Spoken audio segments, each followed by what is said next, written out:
All right, everybody, welcome back to 18 Outdoors. Man, I can't believe that deer season is over with. So, yesterday was the last day, so we hope that all y'all that watched had a great season. We didn't have that bad of a season, really. We put 5 deer in the freezer, so y'all done, if you'll watch this, you already kind of know what we've done. So, Kathy killed her 9th buck on Black Warrior, so her first deer in 3 seasons, so very proud of her for that. I killed one in Kansas, and then one at Okmulgee, then a couple of does. So we had a great year. Seen some other bucks that we passed. So, and kind of a struggling year for some of us, at times. And then, of course, y'all know about all the family or medical stuff had kind of going on through the season. So that's, part of life, so you have to deal with that stuff. So we didn't hunt as much as we usually do, but, I hunted a pretty good bit. Kathy only hunted like 7 days, I think, so, and still killed a nice buck, so you can't complain about them odds. But again, we hope y'all had a great season. We're looking forward to the next season, so the planning starts now. So, but I kind of wanted to go over one of the mandatory numbers that I got. I took pictures of some check-in boards, and I'll post that up. And as I read this, of course, I'm not going to say the name of it, because I'm catching so much crap now. Y'all know what it is or where it is. So, but anyway, this man's area does not kill that many deer, but they kill some good ones. And I like a lot of the mammoth areas this year. Harvest numbers were down, and hunter participation was down some. So, and I asked 2 different biologists, 2 different, mammoth area up north and one down, below Tuscaloosa, I believe Okmulgee. So, asked that biologist, and he said from what he could see at that point when I went there and talked to him, that the hunt numbers were down and the harvest numbers were down. So anyway, this northern mammoth area, again, does not kill that many deer, and but kill some good ones. So, and these numbers are going to be that I've got wrote down on a sheet, and what you'll see the pictures of, and probably looking at them right now, is the ones that the biologist laid hands on. So they were actually checked into the checking station. Those not count the archery hunts, does not count the Sundays, because their checking station is not open on Sundays. And it does not count, of course, what was brought in after, or didn't get out of the woods in time. So, but it's still a great representation.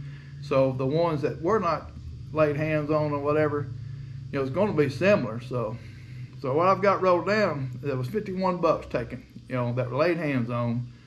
There was only 3 does and 1 button buck on. This is counting the muzzleloader hunt and you had 5 days of muzzleloader hunting and 1 day of either sex. I think it was 1. Yeah, 1 day. So, and you only had 3 does and 1 button buck. So that's kind of a tell-all that tells that people are, they're passing some stuff because they know that this area produces, good bucks. So if you don't have but that many does taken, because sooner or later when you're doing a management process, you're going to have to kind of control the doe numbers, and a lot of that's going to go to your habitat, making sure that you're not, overgrazing and whatever. And this management area, that's not happening right now, and it's so, plus the habitat is improving. So, but only 3 does, and this is gun, there were some took them with a bow, like I took one with a crossbow, first one in 10 years probably. So that, there's a doe that I've took. So, and I know there were some more, but for this land, there definitely was no damage done by, antlerless harvest. So out of them 51 bucks, this is what's so impressive, and this kind of tells you, it kind of contradicts what some of the people are griping. They're saying that we're promoting too much public land, and that it just lets people come over and kind of slaughter or overkill or whatever. But y'all know my point is, if you don't see a picture or don't know the what can be taken on these mammoth areas, how do you know what's your goal to set? So what to pass? So, and it appears to me, over the last few years anyway, last 3 or 4 years, that people are passing younger deer, and it's kind of paying off. So Again, 51 bucks, all right? Here's kicker numbers. 47 of them 51 on them 2 sheets that you're looking at the pictures of right now were 3.5 years old and older. And that's, I mean, that's very, very incredible. So, I mean, 23 of them, 4.5 and older. So, hey, I mean, that's 7 of them, 5.5 and older. Now, all this is what's checked by the barges and their helpers, you know. And there might be a couple misses, you know, but, you know, you can't really worry about that because these numbers, I mean, rack bucks is what everybody's kind of waiting on, and good rack bucks, and that's you know, part of it's, you know, the promotion that we do, and part of it's just the kind of the management push, you know. And we're not saying, again, we're not saying that's what everybody should shoot, you know. We want y'all to be happy, you know, be happy with what y'all harvest, but we also want y'all to realize what you can do or what's possible. You know, some areas in the state or in the South, you know, or different states, you kind of look at that and set your goals, you know, understand the capabilities of the areas that you're hunting, you know. So if you're trying to shoot big bucks or more mature bucks, you know, this place is the place to go. But just realize, you know, that helps. If when you go there, you're going there to try to get more mature bucks, so kind of past the younger ones, and it helps out later on because, you know, with this age class, it's getting older, it appears. So, and that just, I mean, if you're hunting there, spending time like a lot of us are, so, you know, that improves your chance on killing a real good class buck. So and that goes to say with any mammoth area you hunt or any state that you hunt, you know. Try to realize the expectations, the potential, and then, you know, try to stick with that. You know, if you got goals of shooting a more mature buck, you know, this is kind of what I'm talking about. So, but again, I'm not saying, you know, if you shoot a spike or whatever that's legal to eat, you know, that's fine. You know, I mean, that's what it's there for. So, but we're just explaining and kind of talking about the potential, and that's, I mean, again, that is crazy numbers. You know, 51 bucks, you know, which is real low. You know, usually I think it's nearly double that most of the time, and they'll probably have 70 or more, I'm assuming, total.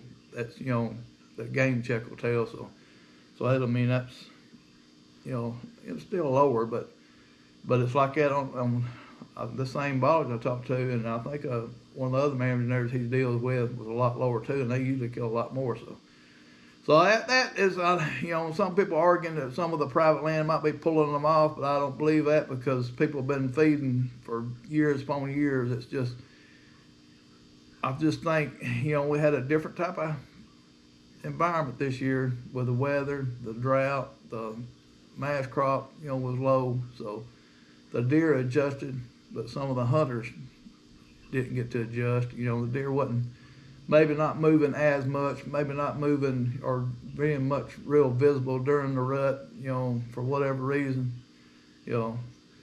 So hopefully, I mean, it'll get better, you know, but we've had a little bit rougher winter, so kind of keep that in mind, how that'll play into the next season's racks, you know, because of their having to keep their bodies warmer because they're not used, you know, we had some teens, you know, for 4 or 5 days in a row. So, and most of the deer alive today, I've never seen that. So, and that's, you know, they had to adjust. So, you know, but now, you know, it's kind of warmer right now and it's greening up, hopefully, so they'll catch back up and get their bodies back going good. So that, you know, that should help for maybe next year, but they're going to have to get them bodies built up first, you know, for them racks. So we'll see. I mean, you know, all that's kind of guesswork. You can't really worry about that. It's just, you know, just worry about what you do, how you prepare. So now, you know, the season is over with, it's time to get with it, start getting ready for next year, you know, and I know it's tough. People are going to be ready for these, you know, we got Wild Turkey Show coming up, the National Wild Turkey Show in Nashville coming up, and then some other shows, but you're still going to have to get out there and get with it, you know, try to do your postseason scouting now. I mean, the sooner the better, right now. I mean, it's time to see all that sign that's visible right now before everything starts turning green, leaves get on, all that. So try your best to get out there and map your areas out and see what's left. Look for the trails, you know, look for the historical rubs in travel areas, and then maybe find some sheds, and start preparing and maybe picking some places after you could hunt, hanging stands or, places you could use your saddle or climbers, whatever it is you're using. So start doing that now, and try to, maybe put some cameras out. I've left my cameras, but also remember they're going to be burning too. They probably already started burning in some places because trying to keep his habitat going, Also, you're going to have to be careful because them pine beetles have really done some damage, and there's going to be a lot of stuff falling for the next, I don't know, a year, I guess, maybe a little bit longer than that. So be careful, especially on them windy days, and pay attention to where at. Pay attention to your surroundings, the trees around you while you're doing that, looking for them dead pines. But also remember that that's going to create a lot better habitat. Nesting for the turkeys, fawning area for the does, and browse for all the deer. So that's going to be very, very, crucial to how much better the population in this low population area to get than the antler development and growth, because it's natural browse. The higher protein natural browse, is what, gets our racks. Plus, what genetics you got, but. So I'm kind of looking forward to that, especially I think, the next 5 years or so, it's going to be very, very good, what I'm thinking, but don't quote me, that good, because I'm not a biologist. I just, been doing it for a long time, have seen a lot of stuff, and then kind of try to remember. I write this stuff down and trying to keep up with it, just to kind of, if the same situation with the winters and the habitat changes, I can put it, to use later on down the line, or 10 hunting season later, hopefully, or whatever. But so anyway, we're getting prepared. Start preparing for next season. Do your little crappie fishing or fishing, whatever you're gonna do. I got to get in that gum shape, or get better shape anyway. So because I've got some more things we're wanting to do. So also, if you were going to put Wyoming elk tags in, that's already closed out. So some of them is already closed. But if you're wanting to deer hunt out of state, that's coming up. So be prepared. Where our plans, me and my brother's plans, is to put in for Iowa draw, archery draw, and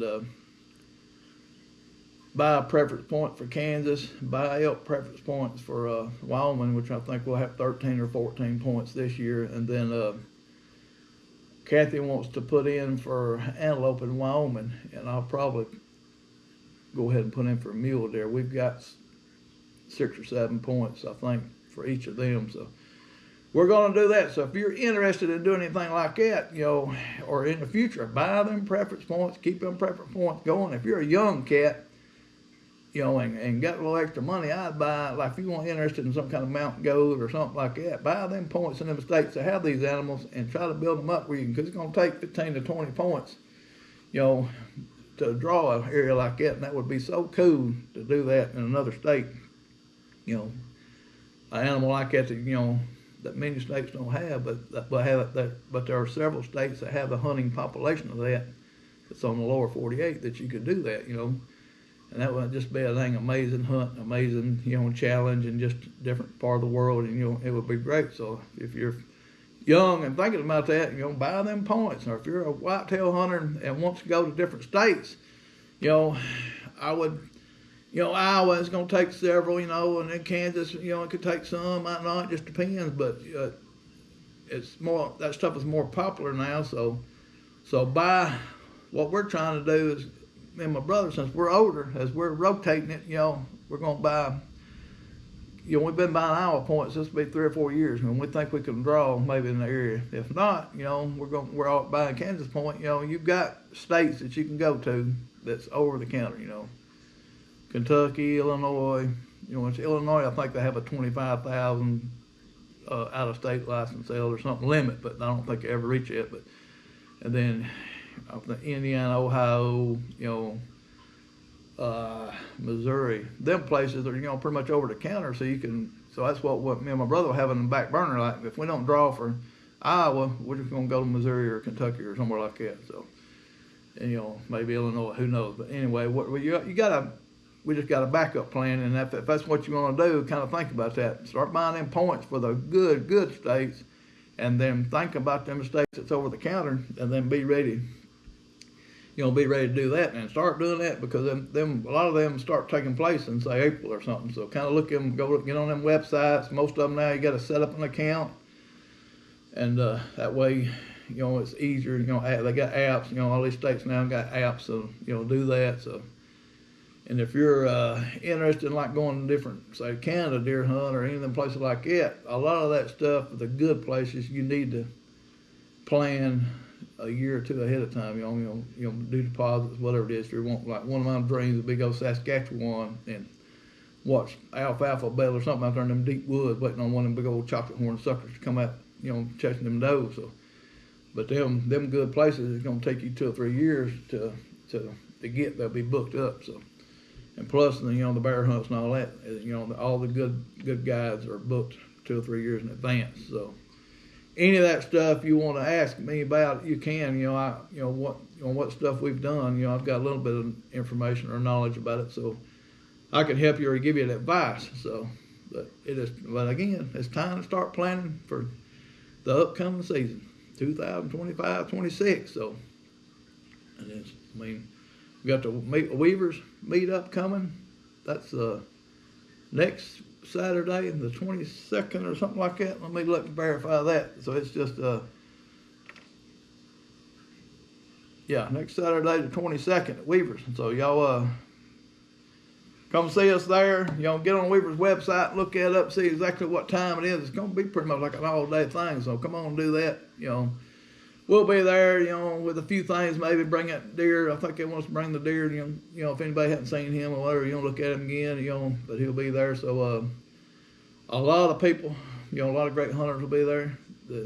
So, also, we'll be at the National Wild Turkey Show this weekend, walking around Friday and Saturday. We're going to have a room there. We're actually staying in that Gaylord's for the first time ever. So, like a treat for Kathy and me. So, or Valentine's and birthdays and stuff coming up. I'll be turning 60 this week, so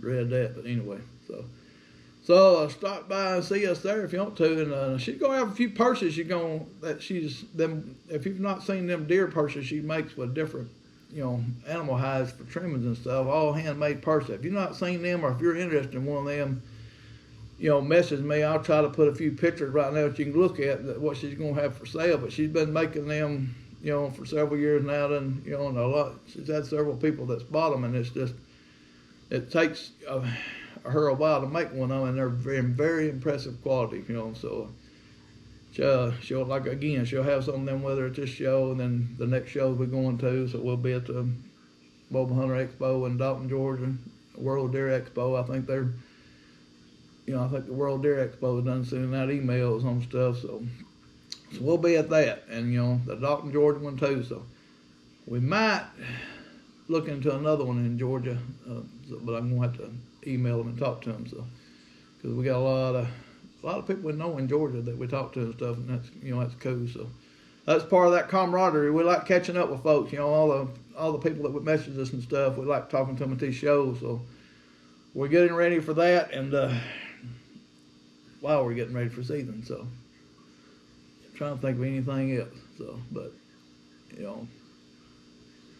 can't think of anything other shows that we're doing. But try to remember, to get ready. I mean, again, the 7 P's: prior proper preparation prevents piss poor performance. The more things you're doing now to get ready for this upcoming season, the better off you are. So any kind of planning, or whatever, or e-scouting or talking to people, all that, do it now, and it'll be very rewarding and very worth it when things happen.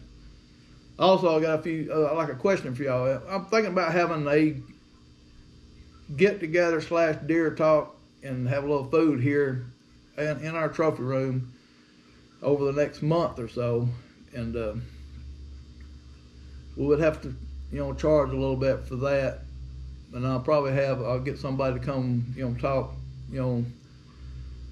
with us. Then that'll be it'll be a benefit, for anybody that's got questions and stuff especially about public land hunting. So if you're interested in that, we'll have, we could do it 2 times or whatever, but we need about 10 to 15 people that's max, be max 15 because we've got limited parking. So if you're interested in coming here to our house and sitting in our trophy room, and we'll talk and give like the basics of what we do, and then again, I'll have somebody come, be like a surprise guest, but it'll be worth it. So if you're interested, send me a message, a personal message, a DM, whatever it is you want to call it, and we're going to kind of make it where it's pre-signed up. That way we can have everything verified and I can get somebody lined up. So, and again, we'll need to do that over the next month or two. So before all this other stuff starts happening, and while everything's kind of fresh on your minds from this season, I mean, it's easier for me to talk about it right now because everything's still rolling in your mind. You're still kind of in deer mode, so keeping it clicking. So if you're interested, again, we'd love to do that, and have a good time, fellowship, and then eat. We'll have some kind of deer meat snacks or some food. You'll be happy, and then again, we'll talk deer hunting. So if you're again interested in that, just DM me, PM us, and let us know. Hope to see y'all at these shows. We hope that y'all had a real great season. And if you have not subscribed, please do right now if you don't care. That helps us a lot. The support that y'all been giving us has been very incredible, and we appreciate it so much. I mean, it's just amazing. So, and we've been doing this for a long time, and meeting all y'all and talking to y'all is just so cool, and we really enjoy it and appreciate the support. And we're hoping to see y'all come up in these shows. Again, don't forget about her purses, whatever. And if anything else y'all want, we've got a few things. I've got some more stuff kind of on order.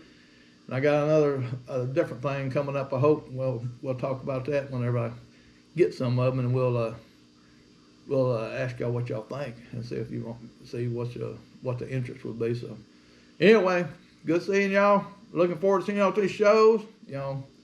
Appreciate y'all supporting these videos. And hey, time to get ready. Time to get ready again. Starting all over. Get them flat. We'll see y'all.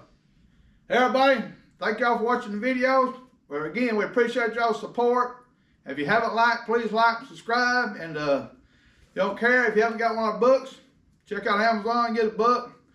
Also, we got a link on there where you can, on our YouTube channel, where you can go on. We got a little store set up. Like if you're interested in any kind of merchandise, shirts and stuff, you can check that out. And we really appreciate anything like that. So again, we appreciate y'all's support.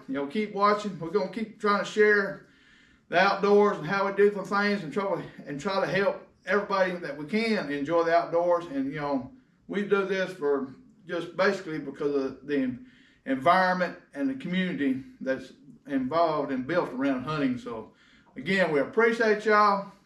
Like, share, and we'll see y'all again.